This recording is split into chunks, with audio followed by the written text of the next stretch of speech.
اس کو کھانا پیش کرنا ہے. سیدہ سکینہ پیچھے بیٹھی تھی, آگے آتی ہے. آپ نے باقی بچوں کو بلایا. جب کھانا پیش کیا گیا نا, سیدہ زینب نے پوچھا بی بی کھانا کیوں لے کے آئی ہے, ہمیں جانتی ہے ہم کون ہیں؟ اس نے کہا نہیں جانتی تو نہیں, آپ کون ہے؟ بس میرے مرشد, میرے جو خامن تھے انہوں نے کہا کہ جا کے بچوں کو کھانا دے کیا. میرے خامن کا معمول یہ ہے کو کھانا کھلاتا بھی ہے, مرشد کے لیے دعا بھی کرواتا ہے. لیکن بی بی یہ جو بچی کھانا کھانے لگی ہے نا, اس کو عرضی پیش کر دے, اس کو کہہ دے کہ کھانے سے پہلے میرے مرشد کے لیے دعا کر دے. سیدہ زینب نے پوچھا بی بی بتا تیرے مرشد کا نام کیا ہے؟ بیٹیوں والو اس تصور کو دل میں باندھیے گا, تیرے مرشد کا نام کیا ہے؟ اس نے کہا میرے مرشد کو حسین کہا جاتا ہے. سیدہ زینب نے پوچھا کس حسین کی بات کر رہی ہے؟ کہ وہی حسین جو نواسے محمد مصطفیٰ ہے, وہی حسین جس کی اماں کو بطول زہرا کہا جاتا ہے, وہی تو حسین ہے جس کے بابا کو علی مرتضیٰ کہا جاتا ہے, وہی تو حسین ہے جس کے لیے محمد ربی سجدے لمبے کیا کرتے تھے, وہی تو میرا مرشد ہے, ان کے لیے دعا کروا دے. سیدہ زینب نے کہا بی بی اب جو تجھے کہنے لگی ہونا, اگر اب جگر تھام کے بیٹھنا ہے تو نے, اب تو تجھے بات کرنے لگی ہوں, اس رات سے پردہ اٹھانے لگی ہونا. عرض کہ بی بی کیا کہنا چاہتی ہے؟ فرمایا جس بچی کے لیے تو کھانا لے کے آئی ہے نا, یہ بچی کوئی عام بچی نہیں ہے, یہ جس کی شہزادی ہے اسے حسین کہا جاتا ہے.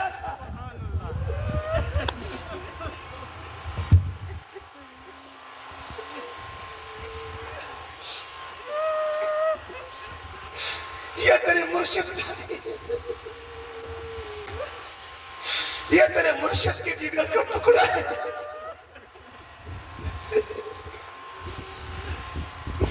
یہ وہ شہزادی ہے جس کو روز تیرا مرشد لوریاں دے دے کر سلایا کرتے.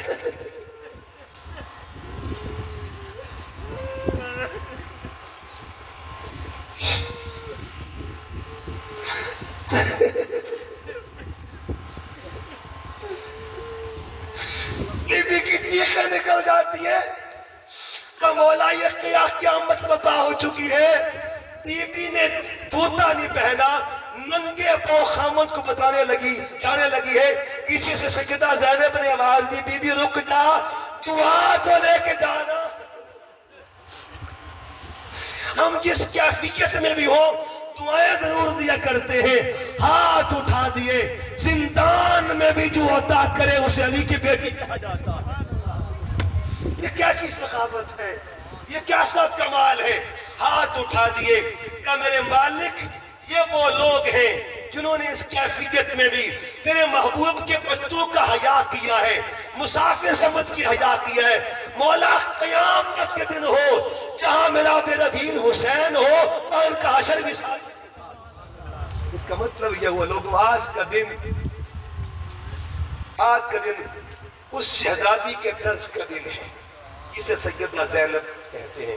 اور اس شہزادی کا علامہ اقبال نے کیا تھا, حدیث عشق دو واپس کربلا و دمشق, یہ قیاس رقم کرد حسین بدی کرے زینب. حدیث عشق کے 2 چیپٹر ہیں, 2 باب ہیں. ایک وہ ہے جو امام عالی مقام نے رقم کیا, اور ایک وہ جو سیدہ زینب نے رقم کیا. اور دوستان محترم اس طرح آل محمد کا وزن اتنا ہے نا, اس کا وزن انسانی احاطہ کل میں نہیں آ سکتا. یہ جو آپ کی آنسو نکلے ہیں نا, یہ بھی بڑے وزنی ہیں. میرا ایمان کہتا ہے قیامت کے دن جب میزان تولا جائے گا نا, میرا ایمان کہتا ہے تو تولنے والوں کی آواز آئے گی کہ وہ آنسو کدھر ہیں جو آل محمد کی محبت میں بہائے گئے, اور قیامت کے دن وہ آنسو بھی کام آئیں گے. اور دوستان محترم آج کا دن ان کی یاد میں گزارو, ایسے گزارو آپ چلتے چلتے بھی یوں لگے غلام حسین جا رہا ہے. آج ان کی محبتوں کا, ان سے محبتوں کے اظہار کا دن ہے. میں اللہ کی حضور عرض گزار ہوں کہ اللہ پاک میری دعا نہیں ہے بلکہ وسیلہ میرے دامن میں ہے سیدہ زینب کا صدقہ, سیدہ سکینہ کا صدقہ. اللہ ہماری سب کی بیٹیوں کو ان کی حیا کی خیرات کرے. جتنے گھر بھی اللہ تعالیٰ ہر بچی کی خیر فرمائے اور نوکر بنائے اس گھر کا. اپنی نسلوں کو اگر سنوارنا چاہتی ہو، نسل محمد سے پیار کر لو، نسلیں سنور جاتی ہے۔ اللہ تعالیٰ آج کے دن کی خیرات ہم سب کو نصیب فرمائے۔ مما علیہ الا